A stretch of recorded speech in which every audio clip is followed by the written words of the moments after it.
quando eu falo, o passar do tempo, quanto é o passar do tempo? Um paciente internado é pouco tempo. O passar do tempo não é muito longo. Não estou falando em 30, 40, 50 dias, não. Eu estou falando em poucos dias. 2, 3 dias de internação. Um paciente que chega no estado de balanço calórico negativo, ele começa a diminuir a resposta imune, ele começa processo de cicatrizamento. Então, se eu pego o animal, certo? Sei lá, faz até uma pirométrica, os pacientes estão desnutridos, e você não consegue alimentar esse paciente. Gente, é muito importante alimentar esse paciente de forma adequada, ele vai ter menos recuperação cicatricial. Você pode ter uma deficiência de ponto, você pode ter... E quando o paciente está com uma lesão, depois nós vamos discutir isso, por exemplo, você faz uma operação intestinal, você tem que suprimir alimento inicialmente. Gente, é o pior pesadelo, né? Porque com isso você também tem diminuição de cicatrização, e aí também erra na quantidade de soro, não faz aquela coisa de prova de carga, depois de prova de manutenção, a parte de manutenção, faz hidratação, edema intersticial, né, da musculatura lisa, e ruptura. Você tem decência, aumenta a decência de ponto de cirurgia interna de órgãos poucos, principalmente. Né? Então, gente, isso é muito importante. A falta de apetite associada à ausência de infusão de calorias do enfermo dá lugar a alteração importante na estrutura da função intestinal. Isso aqui aumento da resposta inflamatória e morbidades infecciosas. Você diminui a permeabilidade. A partir do momento que ele não recebe caloria, ele diminui a permeabilidade das velocidades e não absorve mais. E aí a coisa começa a complicar. E vira uma bola de neve.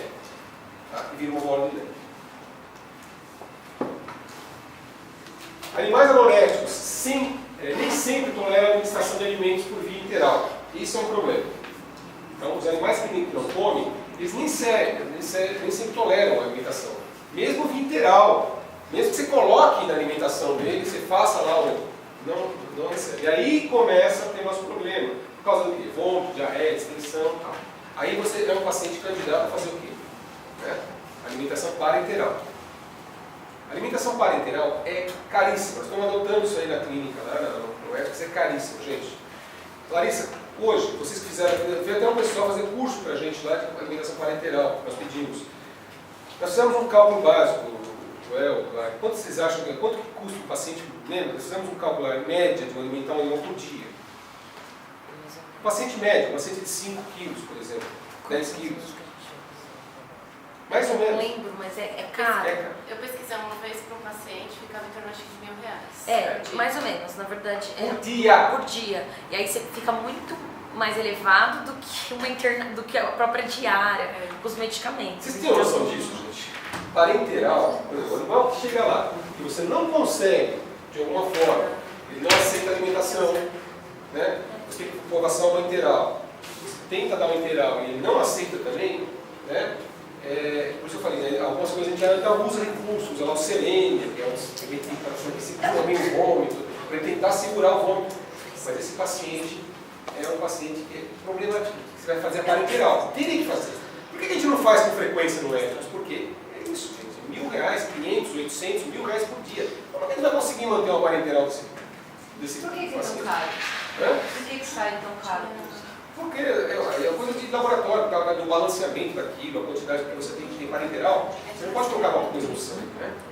Qualquer coisa você tem um choque anafilático. Então, são produtos, são metabólicos, né, que se coloca com alto poder de absorção, de absorção não, de incorporação do tecido, sem causar nenhum tipo de risco. Por causa do material que você usa para alimentar. Sim. Eu tinha até a lista dos parenterais aqui, tá, que se usa normalmente, isso aí é fácil. Captor é garbacha. É que tem os enterais também, que é saúde, glutamato, são enterais. Mas né? é enterais, isso aí é independente. Esses são enterais. E já sai pesadinho. Se você fazer por certinho, por manutenção, por tudo, já sai, mas a gente ainda usa já tá usando e tal. Mas ainda tem proprietário que não aceita fazer. Que aí fala, não, É um balanceamento dextrosa, um balanceamento da grelha. O problema são os componentes mesmo e o laboratório em si, porque você imagina, a quantidade que se faz na veterinária, mesmo na humana a gente faz mais, é pequena. Então o pessoal bota um núcleo também lá, exorbitante, um núcleo bem alto. tem que ser tudo também balanceado, esterilizado, tudo. Então o cara cobra muito bem por isso. Tá? Então, nós falamos, outras dificuldades como restrição do aporte hídrico, dificuldade de acesso vascular ou interal, procedimentos invasivos, insuficiência orgânica, a grande complexidade do processo de nutrição dos animais. Ou seja, dificuldade na restrição. Por exemplo, você tem casos que você tem que parar de beber água, você não pode dar água para o paciente. Tá? A quantidade que você coloca de volume hídrico, ou você não pega, não consegue pegar bem um animal desidratado, você não consegue pegar bem de jeito nenhum, vai ter que secar. Hoje em dia faz dessecção, faz uma série de coisas, né? Secação, desculpa. Então o que acontece? Fica difícil, cada vez mais difícil de a gente manter um paciente crítico desse jeito. Seria, nesses casos, a nutrição parenteral. Todos esses processos requerem nutrição parenteral. Tá? Então tudo isso é levado em consideração para chegar na parenteral. Aí ele falou uma observação, né? Desses trabalhos todos, a prática sistemática de nutrição parenteral também é um desafio. Ainda continua sendo um desafio, principalmente na veterinária, que é caro e difícil. Alguém já fez alguma vez parenteral aqui? Olha só a dificuldade, nós estamos falando de gente aqui mesclada, gente nova, gente mesmo em faculdade, tudo. Alguém ensinou para vocês parenteral, bonitinha, como calcular em faculdade, isso? Lá atrás a gente tinha, eu mesmo tinha elementos de dextrose que a gente usava, mas não era bem uma parenteral. Era uma coisa assim, que usava como recurso. Bom, dependendo da aquisição de equipamentos, você tem que ter bomba de infusão para fazer isso daí direitinho, calculado, bonitinho, você não pode ultrapassar a quantidade e tal. Bom, exames bioquímicos, tem que ter constante exame bioquímico para acompanhar o paciente parenteral. Você imagina, não é só o alimento que é caro, mas todo o acompanhamento bioquímico e laboratorial desse paciente. Quanto não vai ficar? Então aqueles pacientes que querem parenteral são pacientes candidatos a ir embora, que aumentam infelizmente nossa incidência de óbitos na clínica. Se a gente pudesse fazer alguma coisa, seria ótimo. Por isso que a gente luta insistentemente lá, alimentação forçada, alimentação esofagiana, tenta de tudo, tenta o serênia, faz o gazetrona, faz tudo que a gente pode lá para segurar vômito, segurar alguma coisa no estômago desse bichinho. Tá? E o maior indicativo que ele vai embora é que ele, quando não segura nada no estômago, tomou serênia e está botando para fora, isso já é descabelar já. Bom,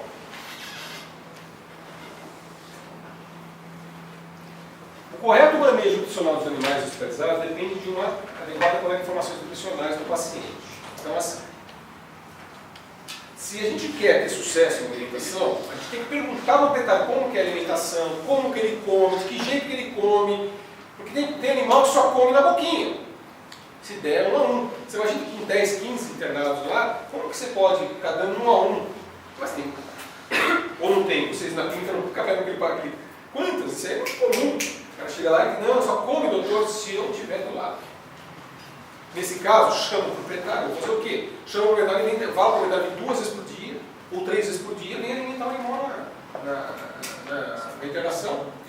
Se você não pode, você tem que chutar ele. Você não pode simplesmente esquecer esse animal em baia, né? E se ele só come como proprietário. Aí você faz um teste, o proprietário vem, comeu, ótimo, então vó, você vai ter que voltar 3 vezes ao dia aqui.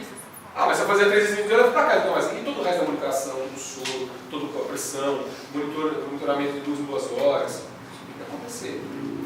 Tudo bem, gente? Então a gente tenta fazer de tudo.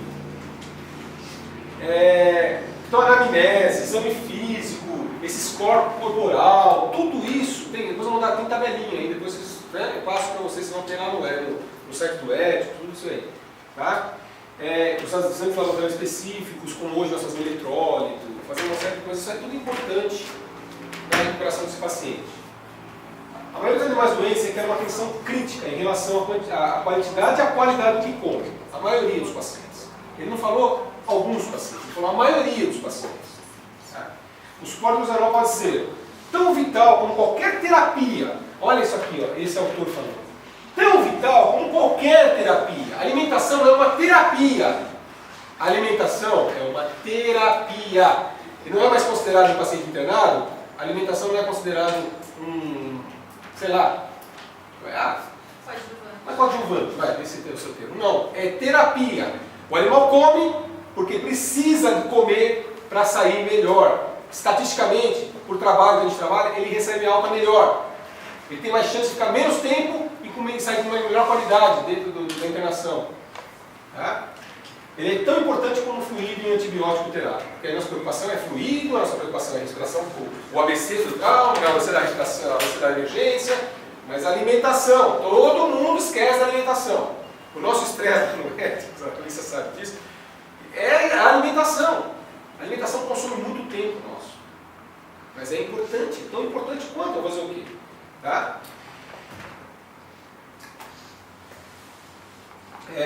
Devendo ser sempre iniciado gradualmente, independente da meta calórica final. A gente tem que começar gradualmente, sentindo o paciente, independente da meta calórica. Você vai ter que estimular a meta calórica, estipular, quer dizer, determinar a meta que você quer chegar a alcançar.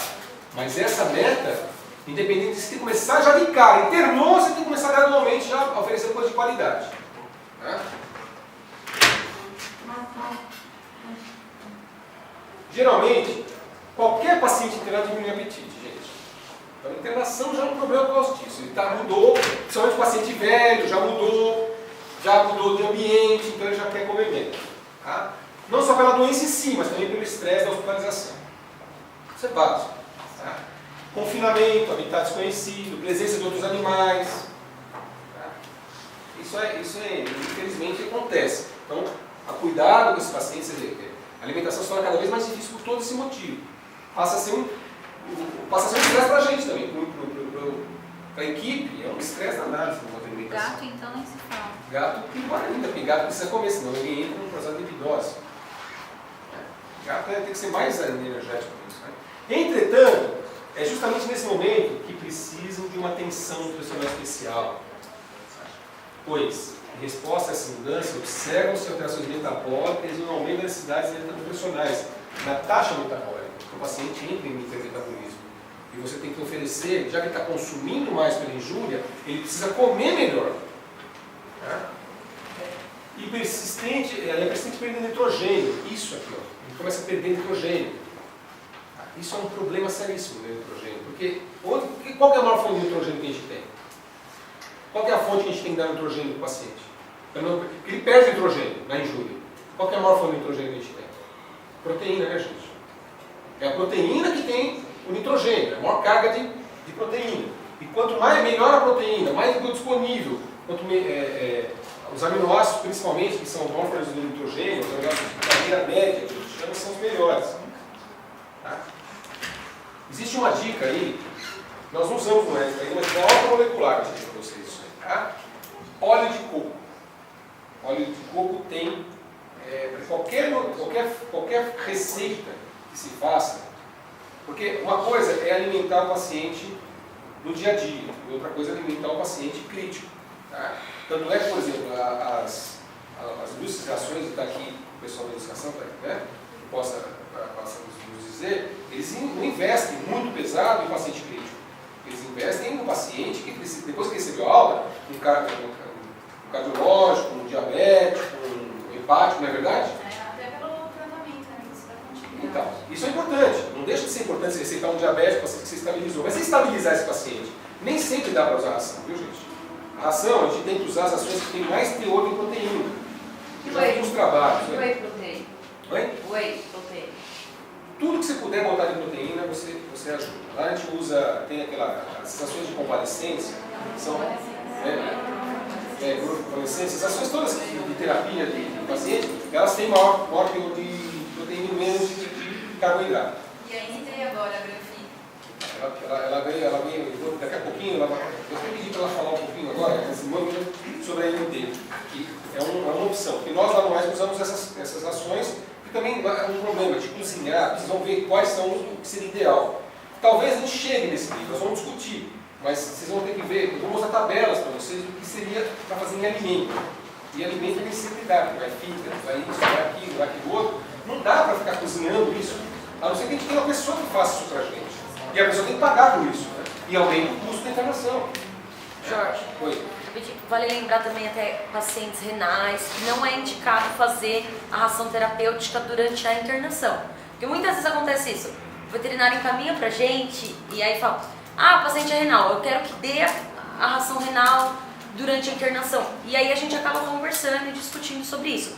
Porque na verdade o que é estudado e conversado é que quando você, principalmente forçado, alimentação forçada, que você dá a ração terapêutica, principalmente a renal, que não tem muita palatabilidade, o animal ele cria aversão. Então depois, quando você vai tentar um tratamento pós a internação, o animal não aceita. Então o indicado seria primeiro estabilizar o animal, mesmo usando uma ração que não seja o ideal, que não seja uma hipoproteica, para depois introduzir a ração renal durante o tratamento pós-internação. Mas o ideal sempre, a luta é aumentar a proteína. Então. Diminuir carboidrato. Jorge, mas o óleo de coco, dá óleo de coco, mesmo assim? Tem aminoácidos, o óleo de coco tem aminoácidos de cadeia média. E a quantidade que dá? Você pode, aí vai variar um pouquinho, você pode colocar essa colher de sopa, né? Cada refeição do limão 10 kg, uma colher de sopa. Assim. Aí você começar a soltar no intestino, que é um óleo, para segurar. Tá? Mas isso não é só o óleo. Colocar o óleo de coco junto com um pouquinho de arroz. Você faz, né? Um pouquinho de arroz, você tem que dar fígado, tá? Com uma proteína também animal, de origem animal. Tá? Depois eu vou mostrar para vocês, tem uma tabelinha, inclusive vai pegar no Excel lá, no Excel tem. Vocês vão colocar lá, não tem exatamente para paciente crítico, mas você pode usar o paciente em crescimento, tem maior número de necessidade de proteína lá. É uma tabelinha que foi desenvolvida por um outro colega.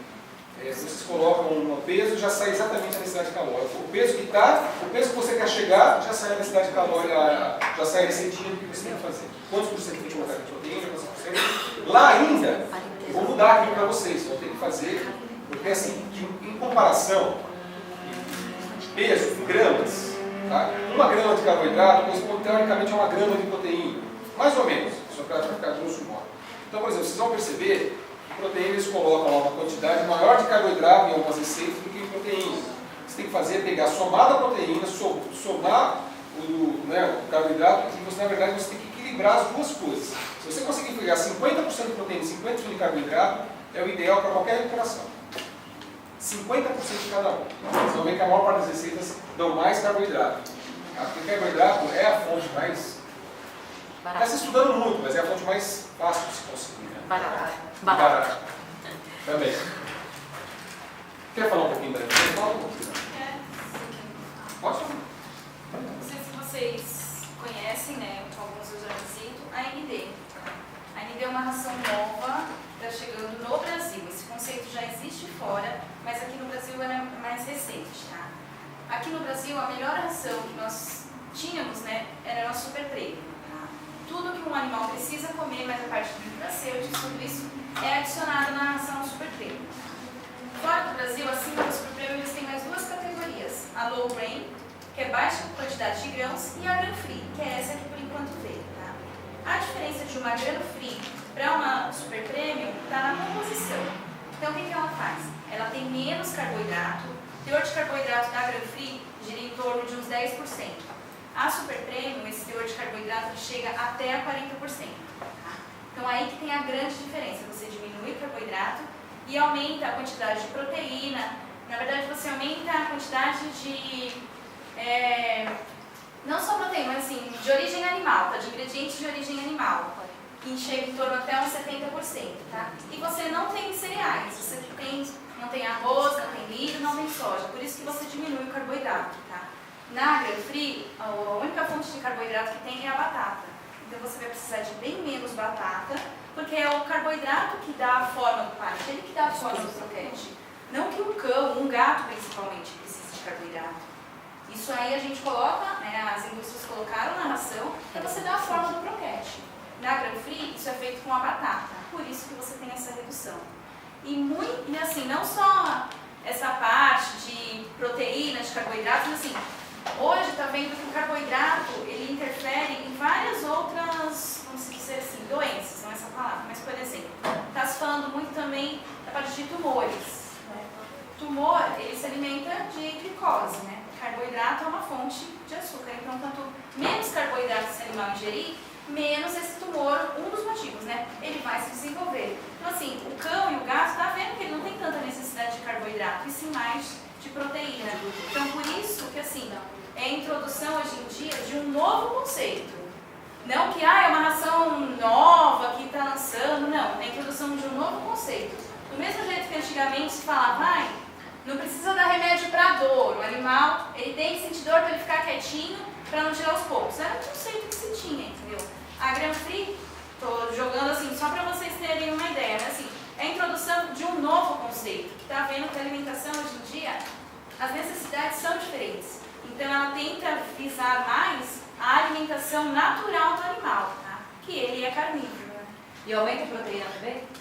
Aumenta. O teor de proteína dela chega até uns 40%, tá? Mas a proteína que se usa é proteína de origem animal, de alta digestibilidade. Para quê? Para você não ter proteína circulante, você ter um aumento de fósforo, ter um problema renal, nada disso. Antigamente, acho que vocês sabem mais do que eu até, falava-se muito de que, tipo, o animal não pode comer proteína porque ele vai ficar renal, né? Não pode comer muita proteína. E isso não é verdade, tá? Como que eles faziam? A proteína, antes, ela era mensurada como? Vou dar um exemplo assim meio brusco, né? Pegava o frango, colocava lá pena, colocava bico, tudo isso entrava como fonte de proteína. Mas não é, o animal não precisa do bico do frango, entendeu? O que ele ia usar era muito pouco. Então essa proteína que se colocava lá, era uma proteína que não tinha nenhum valor biológico, só estava lá, e aí aumentava. E esse era um dos motivos que causavam os problemas renais. Então aí hoje em dia viu que não tem nada a ver isso. Assim, tem um pouco, mas assim, não é esse o fator predominante. Por isso que assim, demora um pouco mais para a introdução de conceito, por quê? Por causa desse mito que tinha antigamente. De falar muito da proteína, que a proteína é o principal vilão para um animal renal. E o próprio Bruneto, que fez esse estudo, que eu tive curso com ele, ele indica a ND. Ele fala que é a ração assim que tem tudo aquilo que o animalzinho precisa. Vai entrar no Brasil, ela vai mandar pra gente usar lá, testar. Já tá em negociação. Está em negociação. Obrigada, gente.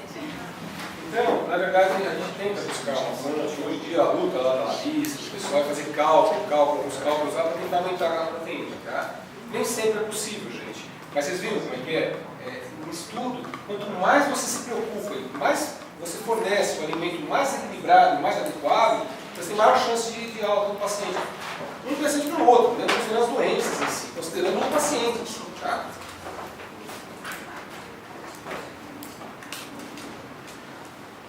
Longos períodos de privação alimentar, grande mobilização de aminoácidos, né? Que mobiliza muito aminoácidos, que são utilizados assim de DNA e RNA. Tá? Isso faz com que entre uma fase de gliconeogênese. É o que eu estou falando para vocês, né? Agravando o animal ainda mais o estado de nutrição. Tudo isso foi tirado do trabalho, vocês viram, né, gente? Dentro do trabalho foi tirado do trabalho. Tá? Animal desnutrido, ele chega em hipometabolismo. Então ele já chega, na verdade ele está desnutrido, já vai chegar em hipometabolismo. Quando ele fizer injúria, que vai internar com injúria, não vai ser internado porque ele está desnutrido, vai internar com injúria. Vai passar mal, vai vomitar, vai ter problema gástrico, problema entérico, problema, sei lá, renal. Ele vai ter oxidação de gorduras, né? E um menor catabolismo proteico, isso vai acontecer. Com isso, tá? Ele vai tentar conservar a massa magra, porque ele vai tentar conservar a perda de proteína, tá? E vai consumir todo o estoque de gordura que ele tem. E isso vai aumentar o quê? Né? Vai ser na injúria, né? Vai gerar o quê? No final, hipermetabolismo, como eu já falei para vocês, aumenta o consumo de oxigênio, que eu falei para vocês, que o oxigênio aumenta o consumo de oxigênio, vai começar. E aumenta a respiração. Aumenta o quê? Às vezes a temperatura, porque aumentando a temperatura ele aumenta a frequência respiratória. E aí ele começa a fazer oxidação, começa a fazer injúria por radicais livres. É uma bola de neve, gente. A coisa vai que vai, né? Representa uma tentativa do corpo de promover quantidades adequadas de glicose. Sempre, no final, bate, você viu? Começou falando da glicose, nós terminamos falando de glicose. Tá? Que é o final de tudo. Por isso que a monitoração de glicose é importante no paciente internado. A glicose, pelo menos a glicose sanguínea, nos ajuda a ver se tem algum tipo de alteração. Aí nós temos dois tipos, a alimentação integral, que nós já falamos, tá? Que é um conceito que pode ser tanto normal com colocação de sonda, tá? Ou na parenteral, que nós já falamos sobre ela, são indicadas especificamente para obstrução gastrointestinal, hiperatividade gastroentérica, má absorção, diarreia profusa, vômito severo, período pós-operatório, no caso de pós-operatório em cirurgia, você não pode alimentar o animal, enfim. Tá? Déficits neurológicos severos, mas é aquilo que eu falei para vocês. Ainda acho que deveria ter uma forma melhor de fazer, é muito caro, e quando que é muito caro, é difícil negociar com o proprietário. Eu nem sei se os grandes aí, o pessoal de São Paulo, com intensiva verdadeira, estão fazendo isso, a parenteral. É muito caro. Você imagina, você cobra 1.500 e mais uma parenteral. Mas são 2.500, 3.000 reais por dia, sei lá. Imagina uma coisa desse forte, né? Não é fácil, não. Aqui, gente, todo animal, vocês percebem, sempre tem um peso mensurado. Isso é importante, em ficha, toda ficha tem um peso mensurado. Tá?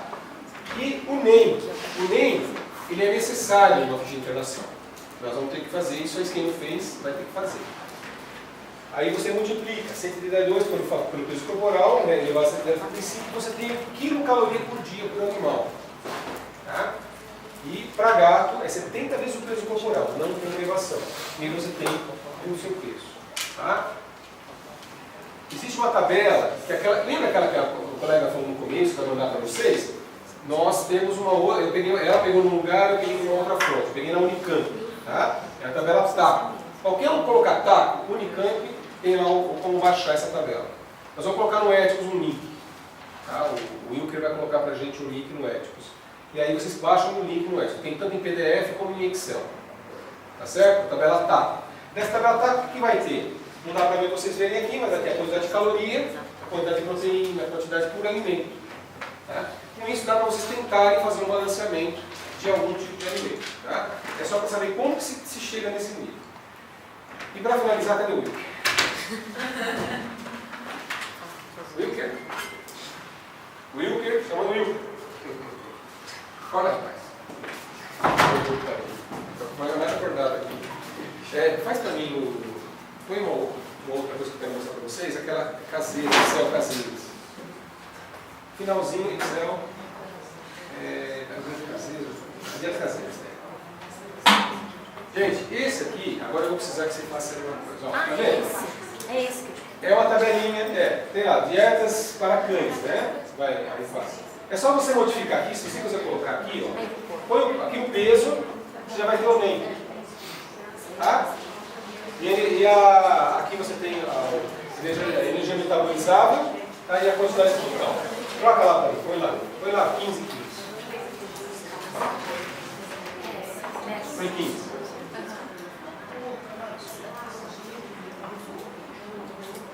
Tá? Aí, pronto. Você já modificou a quantidade de caloria, nem do paciente, né? E aí você tem a quantidade de arroz cozido e tal. Isso aqui que você não tem que mudar em um paciente internado. Isso aqui é uma tabela para vocês fazerem por calorias, para descobrir o NEM, eu acho que é legal para isso. Mas aqui vocês não tem que mudar. Porque aqui você tem o seguinte, a soma de carne, fígado. O resto não tem proteína. Você tem carne e fígado, bovino. Se você pegar somar em gramas aqui, você tem 90 gramas para 217. O que você faz? Soma os dois aqui, soma tudo. Soma arroz cozido com a carne moída e o fígado, você vai ter um valor dividido por 2 e aí faz 50%. Ele tem mais 50%. É assim que você vai trabalhar o paciente internado. Tudo bem? Tá? Para ficar mais fácil. Se você chegar a 50% e 50% de carboidrato, o ideal é você diminuir menos o carboidrato. Mas começa a complicar também. Né? Então, se você trabalhar com 50% dessa tabela, somando sempre os 3 itens, primeiro, arroz, carne moída e fígado, você vai trabalhar a quantidade adequada dentro dessa aí você tem que colocar calça, cenoura, suplemento. Né? Suplemento, você tem que colocar aí nessa tabela. Isso daí é uma tabela, né, tem várias, né? Manutenção com ovo. Esse paciente com manutenção com ovo, dá para fazer com ovo com pacientes também renais. Se bem que a albumina não é muito metabolizável, mas dá para fazer, tem muita relação com ovo. Né? Baixa aí.